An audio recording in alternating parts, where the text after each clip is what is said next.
Hola, bueno, muy buenas tardes, mucho gusto. Mi nombre es Jessica Marrufo. En esta ocasión, pues bienvenidos a la jornada de transmisión de conferencias virtuales de la Dirección de Aprende Lenguas 2026A. He sido invitada a presentar mi trabajo terminal, el cual se denomina Estrategias de compensación en la enseñanza del japonés A2B1. Bueno, yo lo presento, pero también este es un trabajo que cabe destacar que lo estoy haciendo en conjunto con mi director, el doctor Carlos Alberto Noriega Guzmán, mi codirector, el doctor José Manuel Casillas Domínguez, y mi lectora, la maestra Marcela Salgado Mercado. Eh, en este caso estoy presentando este trabajo que todavía está en proceso. De hecho, ya estamos casi terminándolo. Sin embargo, pues yo les voy a presentar lo que llevo hasta ahorita, los descubrimientos que he hecho y mis aportes.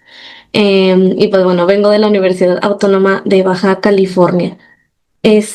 Realmente mi trabajo terminal está un poquito más enfocado a la producción oral. Intenté hacerlo lo más conciso posible, pero cabe destacar que es enfocado a las estrategias de compensación en la producción oral específicamente. Cómo nosotros podemos enseñarles a los alumnos a utilizar estas estrategias para que la producción oral sea más efectiva, que podamos hablar un poquito mejor, básicamente, ¿no? Em, Muy bien. Primero que nada, me gustaría compartirles algunos antecedentes que encontré que me ayudaron un poquito a enfocar más o menos a qué es lo que quiero hacer, cuáles son mis objetivos, etcétera, etcétera. También como para que vean para que vean cuál es el estado del arte, ¿no? Qué es lo que estamos en cuanto a este tema de las estrategias de compensación. Y bueno, primero que nada, Fernández en 2021 nos habla sobre qué tan importante es para un docente estar involucrado en qué estrategias utilizan nuestros alumnos, de qué manera podemos ayudar a nuestros alumnos de niveles iniciales a desarrollar su competencia oral o como su competencia estratégica, incluso en niveles iniciales. Mi trabajo está enfocado en A2B1, que es, digamos que un intermedio avanzado en la escuela en donde estoy haciendo el trabajo. Sin embargo, a mí me gusta verlo desde el A1 también. ¿Y por qué es tan importante ponerlo desde el inicio? Básicamente, Fernández nos dice que entre más antes se les enseñen como estas estrategias, se intenta integrar este tipo de actividades en el salón, pues va a ser muchísimo más fácil que los alumnos en el futuro pues nos sean más como confiados, tengan más recursos con los cuales comunicarse. Después, desarrollando un poquito más esta parte de la importancia del docente y su involucración en el aprendizaje de lenguas de sus aprendientes, tenemos estudios de Narguisa y Musayeva y de Verdugo Verdugo, que estos fueron uno de los estudios que más me ayudaron en cuanto a lo que yo quería hacer, los que más me apoyaron, vamos a decir.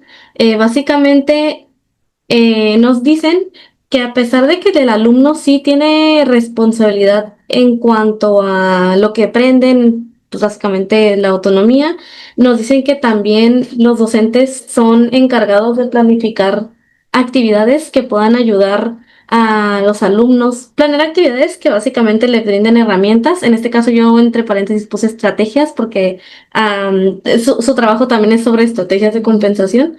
Y justamente en estos dos trabajos mencionan que los aprendientes que utilizaban estrategias de compensación se miraban muchísimo más como willing o como más dispuestos a participar un poquito más, lo cual nos hacía como llegar a la conclusión de que em, apoyan a a los alumnos, incluso en un nivel inicial y en cualquier otro nivel, a que estas lagunas lingüísticas, estos desconocimientos que puedan tener, pues sean muchísimo menos, ¿no? Que no sean tan frecuentes. Em, y bueno, tenemos ahora trabajos mucho más enfocados a estrategias de compensación, en el cual en sus instrumentos, etcétera, pusieron como que a prueba las estrategias y su efectividad, ¿no? En cuanto a Rincón, en 2018 es como de los más viejitos, digamos, de mis antecedentes, hicieron un diagnóstico de qué estrategias de compensación existen en el salón de clases. En este caso es en la producción oral, en una clase de alemán. Me parece que era una clase de alemán, alemán avanzada. Eh, Sí, básicamente, ¿qué tanto funcionan estas estrategias? A lo que llegó Rincón es que el docente, aplicando las estrategias, hacía que los alumnos fueran más seguros de sí mismos y se pueden desenvolver un poquito más en una conversación similar a la de un contexto real, básicamente. En cuanto a Banda y Chauma, que ellos son bastante recientes, ellos hicieron un estudio sobre las estrategias de compensación en la habilidad escrita. Esta es específicamente de la escrita y difiere un poquito de la parte de la producción oral, sin embargo, siguen siendo estrategias de compensación bajo la misma autora que yo utilicé, por lo tanto lo quise mencionar.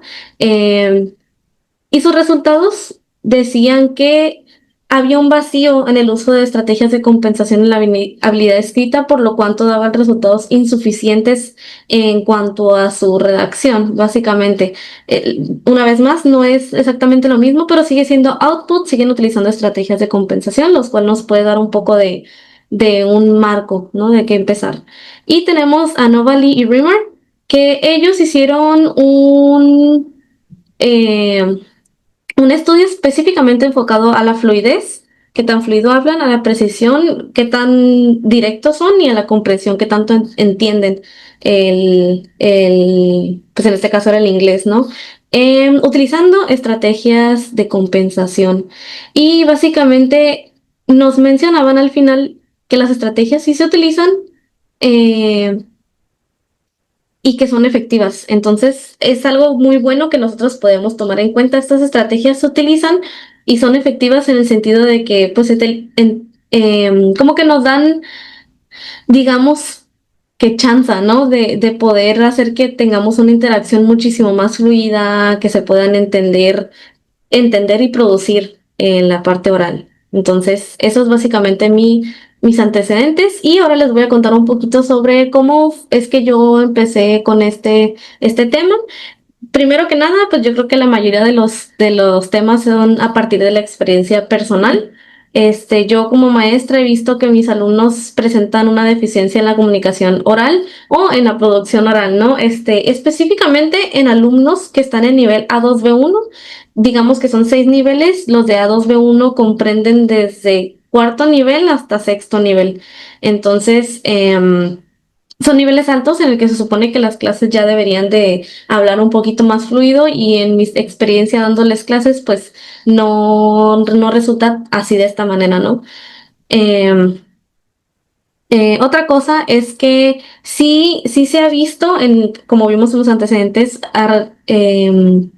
digamos que trabajos, estudios o investigaciones en las cuales vean las habilidades de output o como las de escritura y lectura en cuanto a estrategias de compensación, pero casi no, al menos no encontré en un contexto de alumnos de japonés hispanohablantes A2B1 específicamente la producción oral. Por eso me pareció pertinente intentar hacer algún aporte relacionado con esto.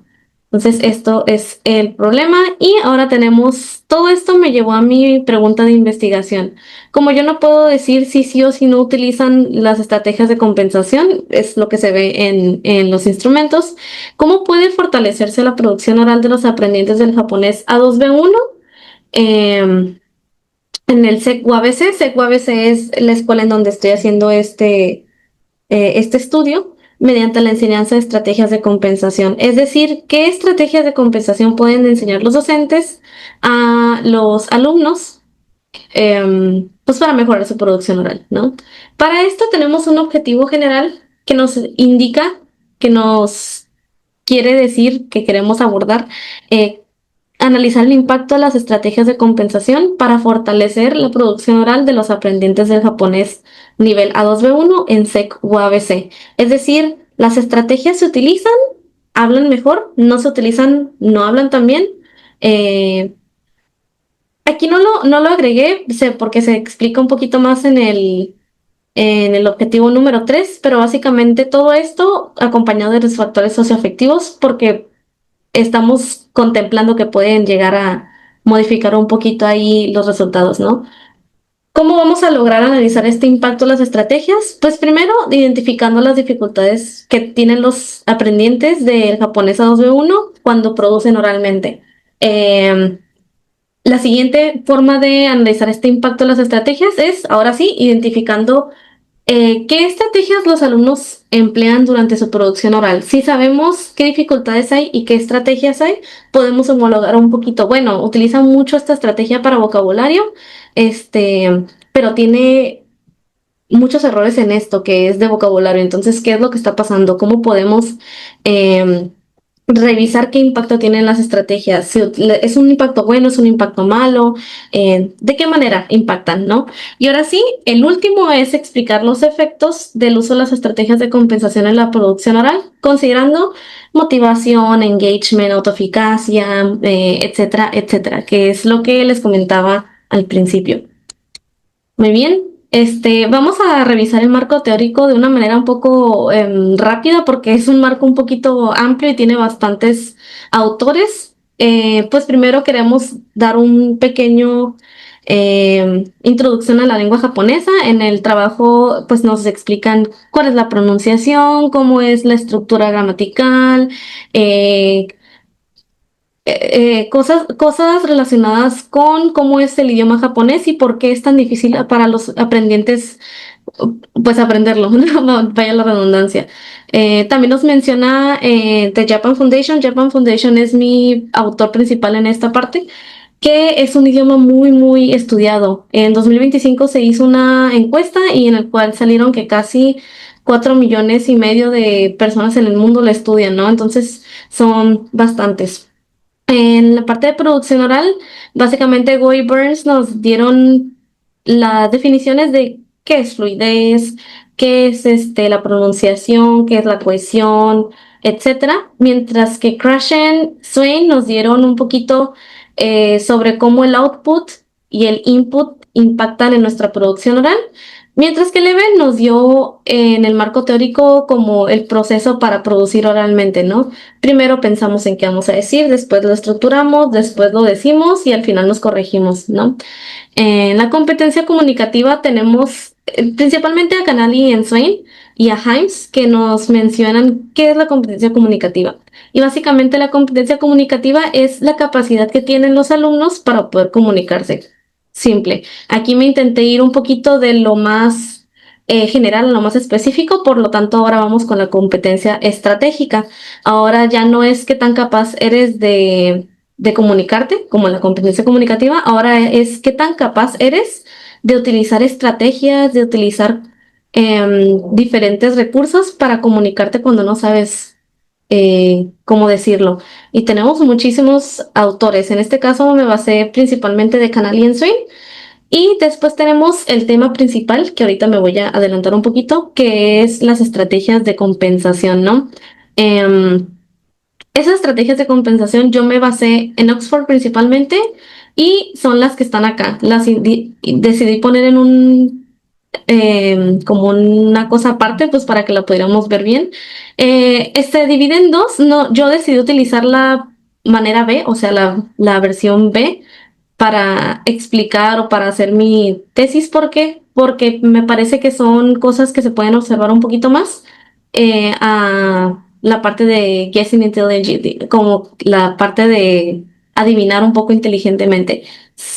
Lo de los sobrellevar las limitaciones me parece que podemos observar un poquito más cuando cambian a la lengua madre, cuando piden ayuda, cuando usan mímica o gestos, cuando intentan evadir la comunicación, cuando seleccionan el tema, es decir, no quiero hablar de este tema, mejor voy a hablar de esto. Em, el siguiente es intentar ajustar el mensaje o hablarlo, simplificarlo de alguna manera que se me haga más fácil. El número 7 es básicamente como darle un poquito de salsa a los tacos, vamos a decir, ¿no? Y el último, pues circunlocución o sinónimos, utilizar otras palabras u otras em, digamos que expresiones para decir lo que queremos decir, ¿no? Tenemos un poquito de enseñanza de lenguas, qué es la enseñanza, qué tan importante es el docente en la enseñanza. Y aquí tenemos cosas relacionadas con errores de producción oral, también de dificultades, motivación, engagement, ansiedad lingüística y autoeficacia. Motivación, pues ya saben, motivación en cuanto a participar. El engagement, qué tan metido estás en tu proceso de aprendizaje y de producción oral. Ansiedad lingüística, qué tanto miedo te da hablar. Y la autoeficacia, qué tan confiado estás en ti como para sobrepasar problemas de comunicación, digamos, ¿no? Ese es el marco teórico. Vamos a hablar de la metodología rápidamente. Mi enfoque es mixto, es decir, es explicativo secuencial, de acuerdo a Hernández Sampieri en 2014, Hernández Sampieri entre otros en 2014. Es explicativo secuencial. Primero se hace una parte cuantitativa y después la parte cualitativa. Y pues es explicativa porque queremos saber qué es lo que causa que utilicen las estrategias o que tengan estas dificultades, ¿no? Eh, Aquí les voy a decir qué instrumentos y técnicas utilicé en cada, bueno, voy a utilizar y utilicé en cada, digamos, fase de mi investigación, ¿no? En la parte cuantitativa, yo utilicé Google Forms para hacer una encuesta estructurada y va mediante un cuestionario autodiligenciado, básicamente preguntas con escala de Likert, y las analicé con Microsoft Excel, con diferentes fórmulas para sacar las cosas que voy a mencionar más adelante. En cuanto a las entrevistas, ya se están planeando, sin embargo, no se han analizado, pero se tiene pensado analizarlas con atlas.ti y pues son entrevistas semidirigidas, por lo tanto solo vamos a hacer guía de preguntas. Vamos a guiarnos de estas preguntas para intentar explicar el porqué de lo que contestaron en la encuesta. Muy bien. Primero, esto es algo que hicimos y que nos tomó bastante tiempo, que es el juicio de expertos para ver cuál es el coeficiente de validez de contenido de Hernández Nieto. Este juicio de expertos se realizó con 3 expertos. Estas personas tenían que tener como, em, vamos a decir, como requisito que sean maestros, o sea, que tengan maestría con título y todo, y que sean expertos en japonés. Entonces los encontramos, les pedimos que revisaran 4 dimensiones: claridad, coherencia, relevancia y pues escala. Si la escala es coherente, si son relevantes, si tiene sentido la pregunta o cada ítem, y pues si son claros, ¿no? Teníamos 29 ítems: producción oral, errores, estrategias de compensación y de factores afectivos. Em, Básicamente, estas preguntas se realizó un pilotaje con 16 alumnos de sexto nivel, y los que eran del curso del GLPT. El GLPT es como un examen de certificación del japonés, un examen internacional.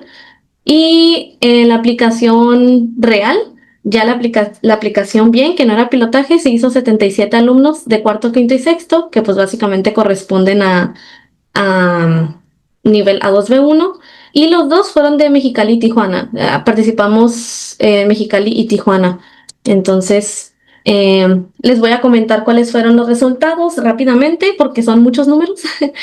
Básicamente, lo que hicimos cuando se hizo este cuestionario de juicio de expertos es que todos los ítems que no cumplieron con un coeficiente de validez de .80 los volvimos a rehacer para que obtenieran un puntaje de 95. Con un programa nos analizamos y tenían que tener un puntaje arriba de .80. Y conseguimos el .95, lo cual es muy bueno. Y ahora sí, el pilotaje que les comentamos. Y después lo analizamos con el coeficiente alfa de Cronbach, con un programa en el cual nos decía cuál era la consistencia interna global de los instrumentos. Es decir, qué tanto tenían pertenencia los ítems entre sí, ¿no? Al final tuvimos que descartar 3 ítems para que nos diera un .81 de consistencia interna global, ¿no? Que pues de acuerdo a González y Pazmiño es entre .7 y .9. Y estos fueron los 3 ítems. Unos que hablaban sobre, pues básicamente las prácticas, otros que hablaban sobre estrategias como de pedir ayuda, y el otro es sobre corregirse, ¿no? Esos son los que descartamos. Y ahora sí, ¿qué resultados subieron relevantes en la fase cuantitativa? Bien, pues ya.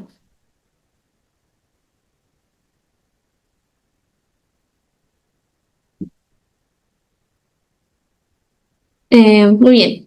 Para resolver mis objetivos, pues yo dividí las preguntas pues por objetivos. Como la primera, identificar las dificultades en la producción oral de los aprendientes de japonés. Lo que hicimos fue las preguntas que estaban relacionadas con las dificultades, las cuales se decidieron integrar en errores y dificultades, ¿no? Errores observables y dificultades de, digamos, de desempeño. ¿Cómo los analizamos? Pues básicamente fue por estadística descriptiva, de acuerdo a Hernández Ampieri. Vimos las medias o los promedios, les podríamos decir. Estas medias se vieron pues para ver cuáles eran los ítems que tenían como una mayor relevancia, digamos. Pues si hablábamos de utilizar una estrategia, bueno, perdón, si hablamos de tener una dificultad, las que tuvieran una media más alta es porque la mayoría de las personas o el promedio fue pues bastante alto, entonces es un dato que nos interesa para nuestros objetivos. Desviación estándar, ok, si los datos fueron de tal manera, ¿cuánto están dispersos entre sí? Y pues por último las frecuencias, ¿cuántos respondieron casi siempre? ¿Cuántos respondieron siempre? Ya saben, en cuanto a la escala de Likert. Tenemos aquí algunos, los voy a ir mencionando así de manera general. El primer ítem que era sobre la fluidez, básicamente, ¿qué tanto consideran que tienen la fluidez para su nivel?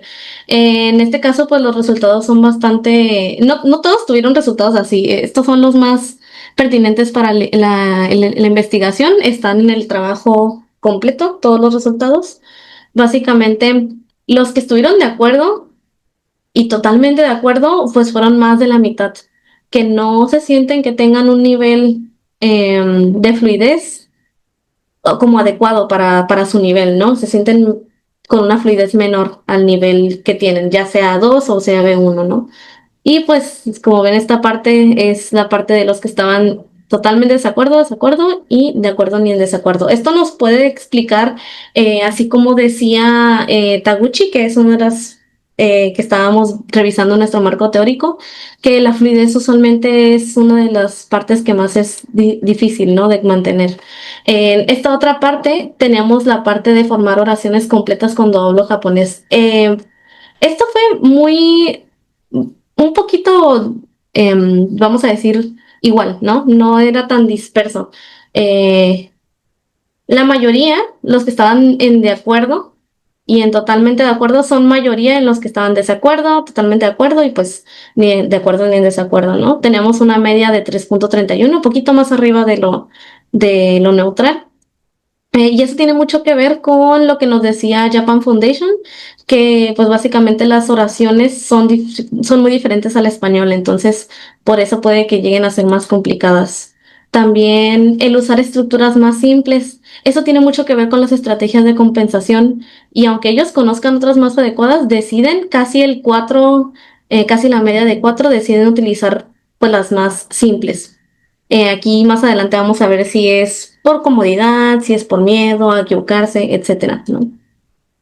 En la número 8 nos hablaban sobre el organizar ideas antes de hablar japonés. Me parece que esta es muy parecida a la número 4, es de las formar oraciones completas. Podemos decir que como la media es muy parecida, 3.36, 3.31, eso sí están cuadrando un poquito las respuestas de los alumnos, ¿no? Es más los que están de acuerdo y totalmente de acuerdo a los que están en desacuerdo o neutral. Es bastante.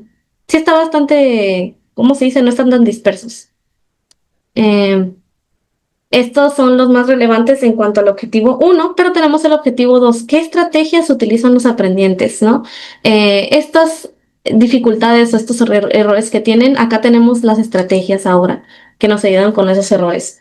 La primera, en esta parte no está tampoco tan, estos sí están muy dispersos, no, digamos que no está muy relevante, digamos, pero está muy chistoso que pues todos eligieron casi casi lo mismo, ¿no? La dispersión o la desviación estándar es un poco alta. Entonces, están casi todos, o sea, hay algunas personas que están de acuerdo, otras totalmente de acuerdo, otras en desacuerdo y otras en neutral.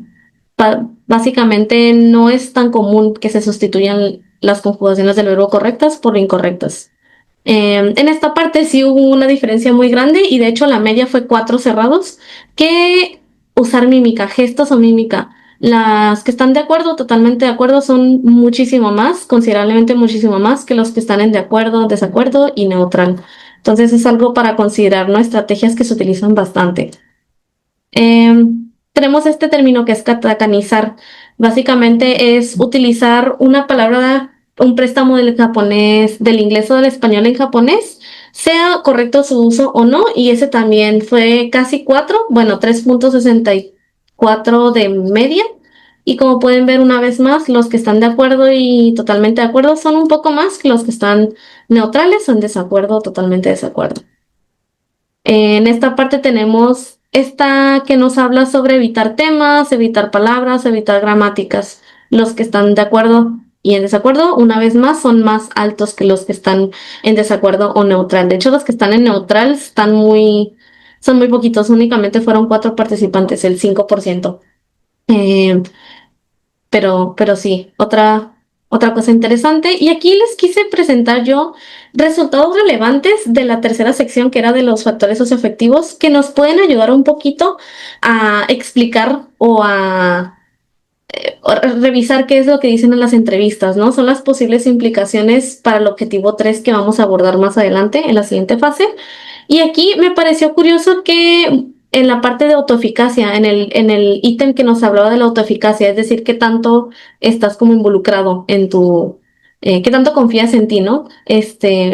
La mayoría dijo, una media de 4 dijo que tenían mucha confianza en resolver los problemas de comunicación. Y la desviación estándar, pues no es tanta, ¿no? Sin embargo, en la parte esta, el ítem número 21 nos dice que temen cometer errores cuando hablan japonés y es un poquito más arriba. Entonces uno pensaría, no, es que si temen si saben que pueden resolver los problemas de comunicación, ¿por qué temen? Obviamente hay muchas cosas que se implican en estas dos cuestiones y es lo que vamos a ver en el objetivo 3 específicamente. Y rápidamente les voy a contar ya ahora que tengo mis resultados, que los analicé, que revisé qué onda, ¿cómo elegí la muestra para la fase cualitativa?